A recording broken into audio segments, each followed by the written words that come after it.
إن الحمد لله نحمده ونستعينه ونستغفره ونعوذ بالله من شرور أنفسنا ومن سيئات أعمالنا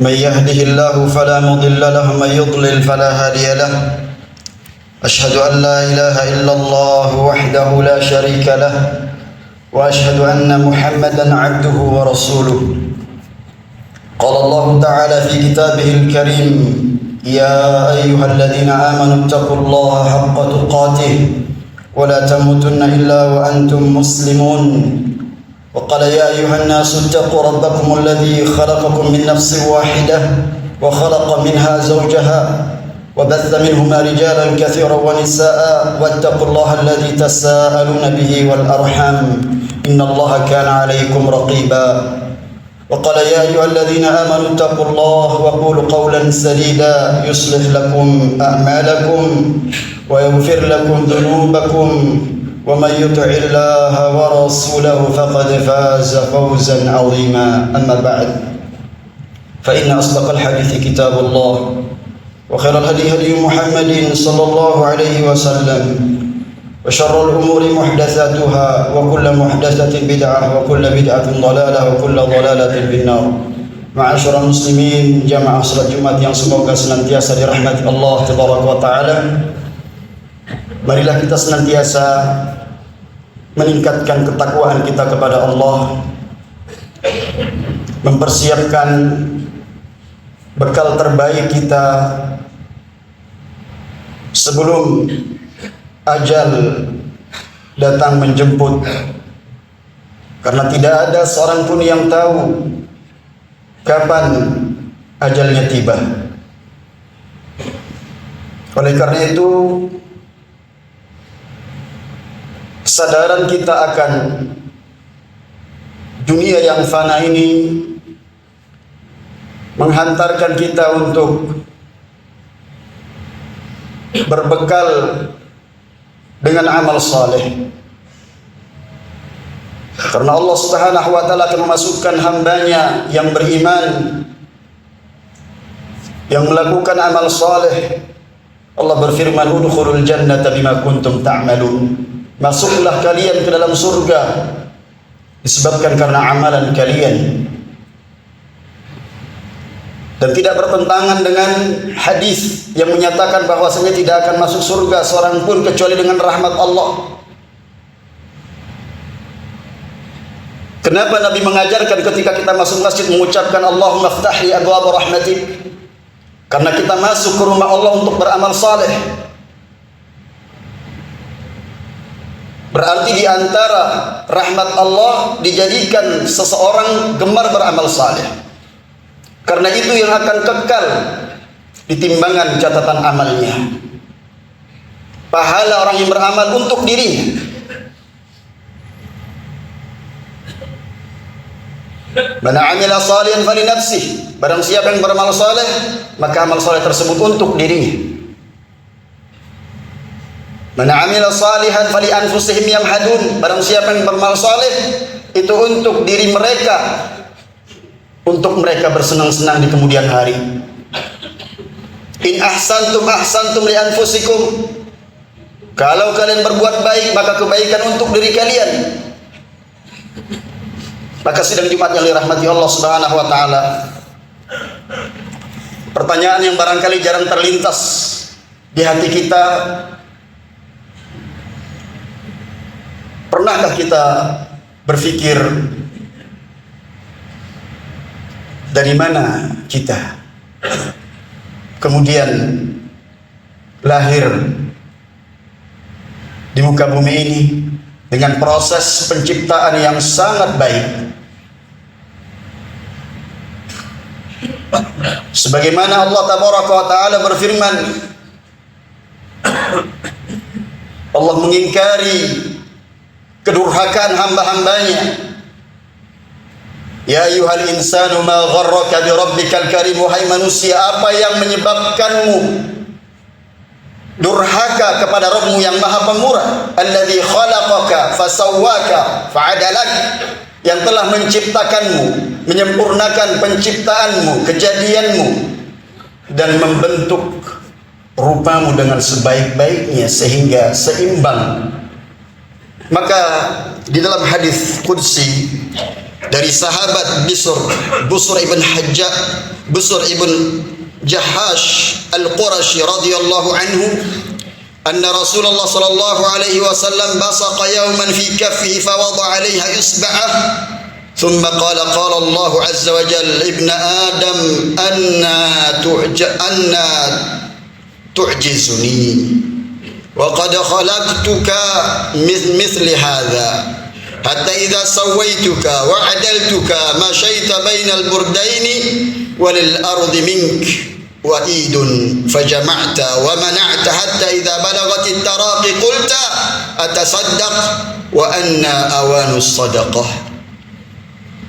Rawahu Ibnu Majah.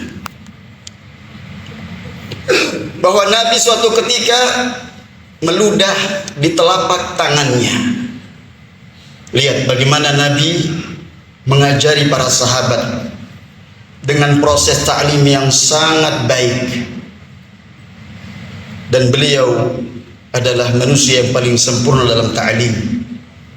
Kemudian beliau mengisyaratkan ke ludah tersebut. Beliau mengatakan bahwasanya Allah berfirman, anak Adam, bagaimana mungkin engkau melemahkanku sedangkan akulah yang menciptakanmu dari yang seperti ini, dari air yang hina, dari air yang kita saksikan orang barangkali merasa jijik dengannya. Dari itulah kita tercipta. Sampai ketika engkau telah kusempurnakan, telah sempurna bentuk susunan tubuhmu, engkau bisa berjalan dengan menggunakan 2 helai pakaian. Kemudian engkau hentakkan kakimu di atas muka bumi ini. Engkau kemudian mengumpulkan harta, engkau enggan bersedekah. Sampai kemudian nyawamu di kerongkongan, engkau mengatakan bahwasanya apakah aku harus bersedekah saat ini? Kemana saja hari-hari yang lalu? Artinya kesempatan bersedekah, beramal saleh itu telah tiada bagimu. Persis dengan ayat hatta idza jaa ahaduhumul maut qala rabbirji'uni. Ketika datang kematian di salah seorang di antara mereka mengatakan, ya Rabb, kembalikan aku ke dunia. La'alli a'malu salihan fima tarak, aku mau mengamalkan amal saleh yang dahulu aku tinggalkan. Kalla innaha kalimatun huwa qailuha wa min waraihim barzakhun ila yaumi yub'atsun. Selama-lamanya tidak, kata Allah. Itu hanya ucapanmu di lisan saja. Dan di hadapanmu adalah barzakh. Beda kehidupan dunia dan barzakh. Orang yang beramal saleh keberkahannya berpengaruh sampai di alam barzakh, sampai negeri akhirat. Maka mari kita melihat apakah amal ibadah kita yang selama ini kita lakukan, yang kita mengklaim itu amal saleh, betulkah itu amal saleh? Amal saleh artinya amalan yang cocok dengan dalil yang dicontohkan oleh Nabi SAW, yang dibangun di atas fondasi keikhlasan, memurnikan peribadatan hanya kepada Allah. Itu amal saleh. Bukan pengakuan jamaah, tapi bagaimana kita beribadah kepada Allah dengan makna yang sesungguhnya, khudu, tunduk dan patuh. Karena ibadah tauqifiyah berhenti pada dalil. Man amila amalan laisa alaihi amruna fahuwa raddun. Barang siapa yang melakukan suatu amalan tidak ada petunjuknya dari kami, kembali amalan kepadanya, tidak sampai kepada Allah Subhanahu wa taala. Maka ada 7 hal yang harus kita catat. Poin yang pertama, agar Allah senantiasa menuntun kita, meneguhkan kita di atas agamanya, mari kita menuntut ilmu jamaah. Agar kita betul-betul tahu ibadah itu ibadah, adat kebiasaan itu adat kebiasaan. Ya. Karena ilmu sifatnya dalam Islam bertambah. Wa qur rabbi zidni ilma, dan tidak ada yang lebih mulia daripada ilmu. Sehingga Allah perintahkan Rasulnya untuk minta tambahan ilmu. Kita lemah dalam segala sisi, diciptakan dari hal yang lemah. Maka tiap pagi dan petang, ya hayyu ya qayyum bi rahmatika astaghits. Wahai yang maha hidup berdiri sendiri, wahai Allah Azza wa Jal yang mengurusi makhluknya, dengan rahmat-Mu aku memohon pertolongan-Mu ya Allah. Faslih li sya'ni ya Allah, perbaiki urusanku ya Allah. Wala takilni ila nafsi tarfata ain, jangan Kau serahkan urusanku kepada diriku walaupun sekejap mata, karena kita lemah. Kita butuh ilmu sehingga kita bisa beribadah, bisa mengenal Allah Azza wa Jalla, mengenal Nabi SAW sifat-sifatnya. Apakah benar mereka yang mengklaim sedang beribadah betul-betul mencintai Nabi, mengikuti ajaran beliau? Laqad kana lakum fi Rasulillahi uswatun hasanah. Sungguh pada diri Nabi terdapat suri tauladan yang baik. Bagi siapa? Liman kana, bagi siapa yang beriman kepada Allah wal yaumal akhir, dan juga hari akhir, wa dzakarallaha katsira, dan senantiasa banyak mengingat Allah Subhanahu wa taala. Maka poin yang pertama, agar kita merasa bahwa alhamdulillah saya sudah mendapatkan pertolongan Allah Subhanahu wa taala, yaitu setiap kali bertambah ilmunya, bertambah pula tawadhu'nya, bertambah pula kasih sayangnya kepada orang lain, sehingga dia mengajarinya, ini sunnah Nabi yang demikian, ini bid'ah, tinggalkan, karena Nabi memperingatkan umatnya tentang masalah bid'ah. Yang kedua, setiap kali bertambah amalnya, bertambah pula rasa takutnya kepada Allah dan kewaspadaannya terhadap dosa. Walladzina hum min khasyati rabbihim musyfiqun, dan orang-orang yang dengan azab Allah, dengan adanya azab Allah, mereka sangat berhati-hati. Mereka tidak akan membiarkan umurnya sia-sia, dari pagi sampai kemudian mau tidur kembali, dari dia bangun sampai tidur kembali. Apakah amalan yang saya lakukan berdasarkan dalil, atau justru saya hanya ikut-ikutan dalam beragama? Itu orang yang takut, jemaah. Walladzina yu'minun, mereka orang-orang walladzina bi ayati rabbihim yu'minun, mereka terhadap kebesaran Allah, tanda-tanda kebesarannya, mereka beriman kepada Allah. Diutusnya Nabi untuk diikuti. Nabi datang menjelaskan ini amalan yang diterima, ini amalan yang ditolak. Jangan kita mengatakan urusan pahala terserah Allah Subhanahu wa taala, enggak ada yang tahu. Iya, Nabi diutus untuk menjelaskan ini pahala yang diterima, amalannya kalau kita betul-betul sesuai dengan petunjuk Nabi sallallahu alaihi wasallam, baginda Rasulullah sallallahu alaihi wasallam. Kemudian setiap kali bertambah hartanya, bertambah pula kedermawanannya, kepemurahannya dan infaknya. Kemudian yang keempat, semakin panjang usianya, semakin berkurang kesungguhannya terhadap dunia, semakin melemah ketergantungannya terhadap ahli dunia, dan tidak bersemangat mengikuti kabar berita tentang mereka. Kemudian yang kelima, bersungguh-sungguh beramal saleh untuk keselamatan di akhirat kelak. Dan yang keenam, menjauhkan diri dari ketergantungan terhadap dunia yang menipu. Dan yang terakhir, selalu mempersiapkan diri untuk kematian yang indah. Allah Subhanahu wa taala memanggil hamba-hambanya yang memiliki hati yang tenang, yang selalu ingat kepada Allah. Ya ayyatuhan nafsul mutmainnah, irji'i ila rabbiki radiyatan mardiyah, fadkhuli fi ibadi wadkhuli jannati. Alangkah indahnya ketika panggilan itu ada pada diri kita di saat-saat sakaratul maut, di mana kita betul-betul membutuhkan pertolongan Allah Subhanahu wa taala. أقول قولي هذا أستغفر الله لي ولكم ولسائر المسلمين من كل ذنب فاستغفروه تجدوه غفورا رحيما.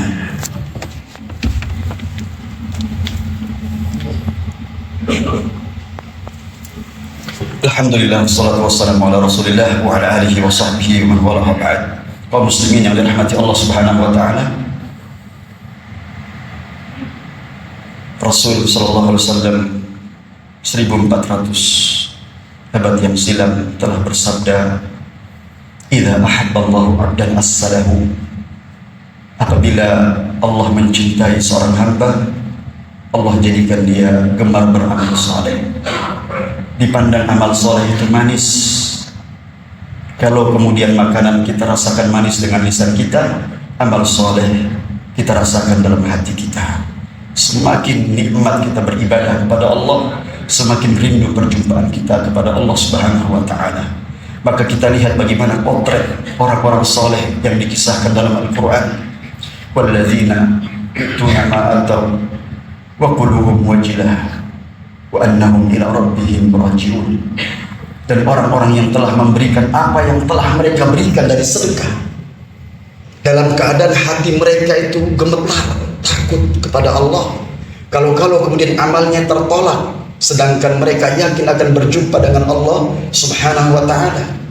Aisyah radhiyallahu anha ketika mendengar ayat ini, perhatikan jamaah bagaimana orang yang memiliki kekuatan tadabbur Al-Quran.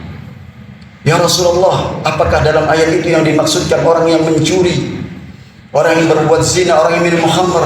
La ya Aisyah, bukan. Justru orang yang sedekah, orang yang salat, orang yang bayar zakat, tapi takut kalau amalnya ditolak oleh Allah Subhanahu wa ta'ala. Seperti sahabat Thabit bin Qais ketika turun sebuah ayat, mengurung diri dalam rumah, nangis siang dan malam, dicari oleh Nabi mengapa tidak berjamaah. Dia takut kalau surat Al-Hujurat yang turun, dengan dia meninggikan suara, dikira suaranya lebih meninggi daripada suara Nabi SAW. Namun itu adalah merupakan pita suara yang memang bawaan alami, jadi suaranya tinggi. Tapi dia khawatir sahabat tersebut kalau kemudian amalnya batal. Subhanallah, betapa mereka khawatir kalau amal mereka sia-sia. Mari jamaah rahimakumullah, kita berlomba-lomba agar kita mendapatkan posisi yang terbaik, status yang paling mulia, yaitu takwa di sisi Allah Subhanahu wa ta'ala. Inna akramakum indallahi atqakum. Mudah-mudahan khutbah yang singkat ini memotivasi khatib dan jamaah sekalian. Innallaha malaikatahu yusholluna 'alan nabi ya ayyuhalladzina amanu shallu 'alaihi wa sallimu taslima. Allahumma shalli 'ala Muhammad wa 'ala ali Muhammad kama shallaita 'ala Ibrahim wa 'ala ali Ibrahim wa barik 'ala Muhammad wa 'ala ali Muhammad kama barakta 'ala Ibrahim innaka Hamidum Majid.